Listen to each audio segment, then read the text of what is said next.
ఇంట్లో చిన్నదాన్ని ఒక్కగానొక్క ఆడిబిడ్డనని చూడకుండా పార్టీలకి వెళ్ళి ఎలగొట్టిరని పెద్దల సభకు రాజీనామా పెట్టింది కదా కవితక్క. ఇక మండలి చైర్మన్ గుత్తా సార్ను రాజీనామాను ఆమోదించురు సార్ అని అడిగింది.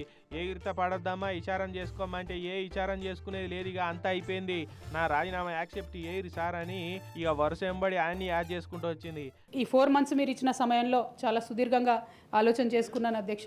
దయచేసి రిజైన్ చేయడానికి మీరు నా రెసిగ్నేషన్ యాక్సెప్ట్ చేయమని చెప్పి మిమ్మల్ని కోరుతా ఉన్నా అధ్యక్ష. నా ఇంటి వాళ్ళు నన్ను దూరం కొట్టిరు, ఏమైందని ఒక్క మాట అడగకుండా నన్ను దగ్గర తీయకుండా దూరం పెట్టిరు, పార్టీలకు వెళ్ళి సస్పెండ్ చేసి అవమానం చేసిరు, ఆడిబిడ్డ కళ్ళల్లో నీళ్లు తెప్పించిరు, పార్టీ నాకు చాలా అవమానం చేసిందని కంటికి కడవ కట్టుకొని ఒలవల ఏడిచిన అనిగా కళ్ళల్లో నీళ్లు తీసింది కవితక్క.